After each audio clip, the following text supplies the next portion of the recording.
Chapter 16. Continuing from Rotui's side quest in, like, chapter 11 or something, when he found Dragon in the ship. When he found Dragon in the ship, and Dragon was just kind of wandering around, and then ran away, sort of skittled out of frame. We're now going to go back to that and see Dragon's POV. He's in the belly of the ship, deep down where the Unchanged won't go. It's very disgusting down here, it's very shitty, and there's very creepy things down here that have been alive for like thousands of years, and they probably shouldn't be alive, but they are. He hears almost breathing through clogged oxygen arteries. Unsleeping. Something moves at the end of the hall. It's bigger than it should be, and it stands. It has tired red eyes. I do not know you. You do now. We fought together on Urveb, remember? Tears run from his red eyes. He's a sad boy. On an Imperial Walker sarcophagus, that face should have been locked away. Shielded by a frontal plate, as if embarrassed by the things they do to their fallen. But here, the faces are kept proudly on display, surrounded by a high collar and disfigured by the random insertion of gurgling pipework. All that remains of Naum of Barbarus cannot be forgotten, but comes as a badge of failure to look out once more on the battlefield. Urveb. No. Hungry. We are above another world. Am I asleep? You know the answer to that, Dragon replied patiently. Eat. You? Make planetfall here now. The casket is waiting. Then you can eat all you like. Eat. Them? Yes. As many as you like. Show me. So, for a little backstory into Naum, Dreadnoughts and Hellbrutes, are usually put to sleep between battles. The other chapters and bits of Death Guard and whatever do this. They use like lots of potions and stuff to knock them out, essentially, because it staves off madness. Because then they don't have to contend with living only for a few hours of like fighting. Then they just get fucked up. But Naum is built different. He can't sleep. He's been awake for 9,000 years. He exists in a state between dream and nightmare. It's a tough life. And he wants to eat everything. And I think during this conversation, when he moves like a bit forwards into the light to tower over Dragon, like a finger just falls out from his like mouth or something. And Dragon's like, fuck man, he's been eating people again. Wow. Good job, team. Good job, team. We return to the planet. It is now nighttime. They have been fighting for a few hours already. Slurt is here. I will zoom in, don't you worry. With 6 battle squads of Unbroken. Oh wait, no.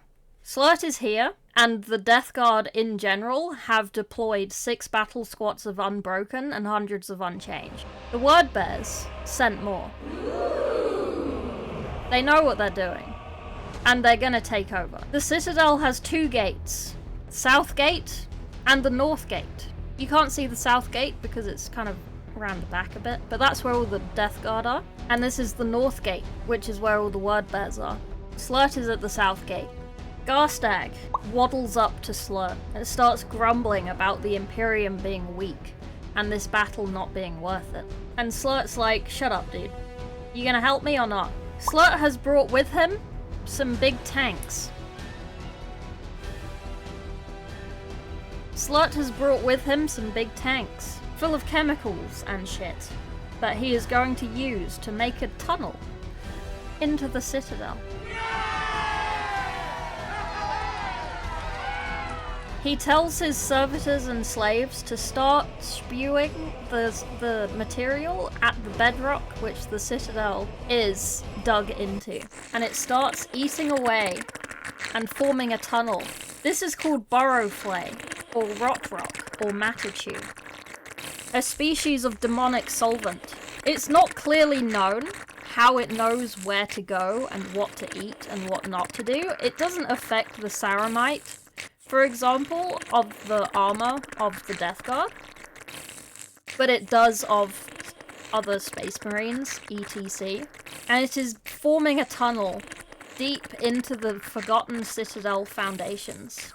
Garstag asks Slurt how long it will take, and Slurt replies, "Leave the gates to the fanatics. You'll be inside within the hour." And that's the end of chapter 16. By the way, I also stream painting Warhammer on Twitch and have a Discord. Now on with the book. Right. Vaux is on... Well, he's not technically on this yet, but I didn't want to do 16 backgrounds while he walked through the Solace. So we're just gonna say he's already there. He's on a Thunderhawk called Thar, and he has his little lord that he took previously to Philemon. It's his little lord, his little buddy, and he's watching the hologlyphs of the battle going on below him. He can see things that are happening, he can see what's going on. He can see that they're getting quite far. They're doing a good job, and he's like, it's my time to go downstairs. Philemon, is waiting for him. And because he likes one-upping Vaux all the time, and proving him wrong and stuff, Philemon didn't just bring one little lord with him. He brought a whole bunch, and they're just all over him. Just everywhere. Just because he had to one-up Vaux with his one little lord. And Phil talks about the numbers from before. He says what happened was a warp kick, and they should have been vaporized. He thinks someone did it so they could be blind and blown off course and not able to follow orders. That someone knew the beacon being gone would make them blind. He asked Vaux about conversations before the fleet was made. Someone must have made a mistake. So they know that there's a traitor in their midst. They know. And I'm gonna leave you blue-balled. At the end of this book club, at the end of chapter 19, you will have the bluest balls in the world. But what you can't take away from me is that I had an absolutely lovely day.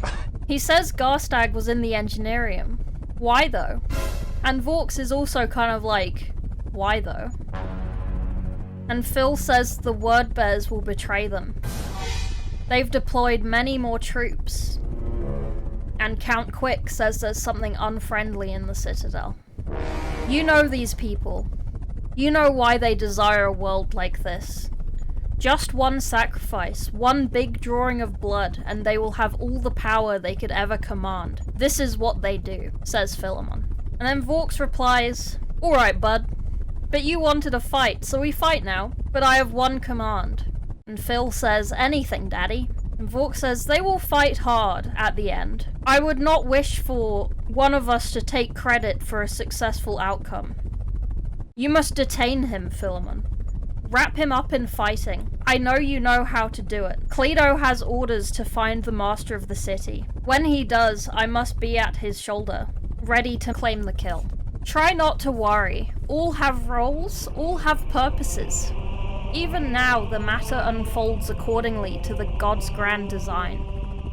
Sooner or later, this will become apparent to all of us, even the lowliest." And Phil's like, "Alright, I trust you, bud. Thanks." And then we go back to the planet. We're having a little Dantine time. Little Dantine.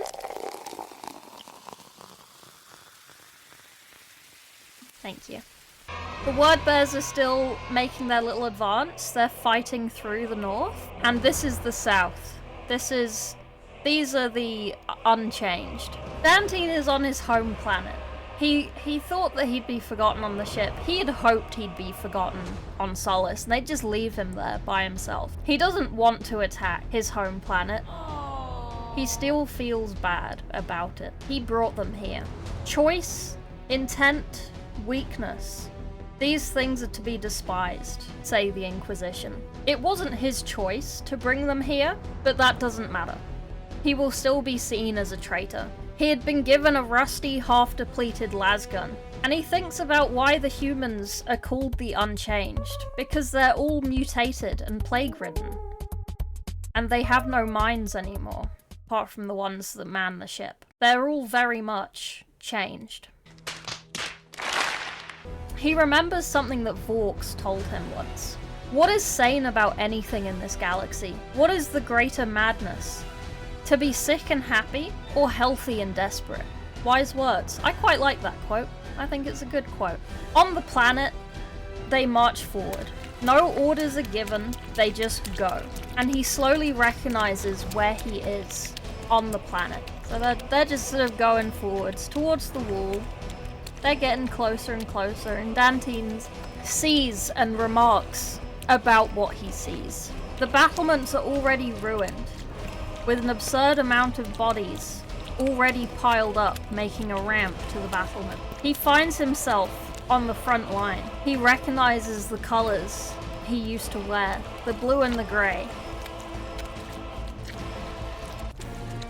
Do not fire. I can fight with you. He had a kind of desperate hope. Holding up his hands, he thinks this is his salvation. To turn and kill the monsters marching with him. He's shot in the shoulder. And then in the chest. He's on the ground. His blood is black and sticky. He sees himself in an oily puddle. No wonder they fired, he thinks. Look at him. He doesn't look human. His eyes are bulging, and his cheeks are hollow. Brother, His old uniform is just rags now, exposing a horrifying body, jutting ribs and swathes of bile-greased fat. He has no teeth. He doesn't remember losing them, just an empty mouth that runs with bloody saliva. He has no hair, and the skin on his scalp is flaking off, uncovering the skull beneath. Brother, He can't remember what he looked like before. He's confused and angry. He's angry at the Imperium for letting this happen to him. He gets up and heads for the barricades again, but this time he fires. What a poor guy. He just wanted to help, and they were like, fuck off, mate. And then he was like, man, I look bad. I look like shit. And then if you remember earlier, Slurt and Garstag were in the tunnels. We're gonna rejoin Garstag. He's running around with some bros.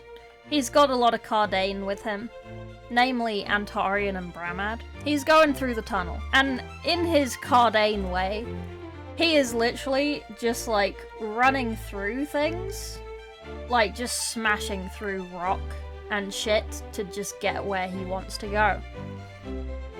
And he finds this door, and he smashes through it. And he's like, whoa, we're in a big room. This is quite a big room, they say. Instantly, they start getting shot at. Pew pew pew pew pew pew pew pew pew pew pew pew. And then in his classic Garstag way, he's like, "Rrrr," and he just charges into them. And they charge into them. He's thinking, while he's charging, that all the Imperium soldiers are making chants for the Emperor and giving themselves these motivational battle cries. Whereas the Cardane, the Battle Bros, the Lords are silent. He admires the enemy keeping discipline, even now as his bros sway through them like wheat. Rah, rah. Antarian is shot. His breastplate is cracking. Garstad think it might be the end. no, God! But he might be okay. He notices some white consoles in the gallery above. He calls Slurt, who was in the tunnels behind him, wondering where he is because he wants backup. And Slurt just says, keep going, Gary. I've got errands. You go do your thing. I've got my things to do. I gotta put the washing on. And then he hangs up on him. Garstag checks his locator. Slurt is now far away, heading deeper into the places no defenders will be. The 3 tactical marines jump down, mobbing Branad. Oh no. Tear them apart, Garstag says. And the slaughter continues. Woo, woo. And And that's the end of chapter 17. Thank you. Like and subscribe.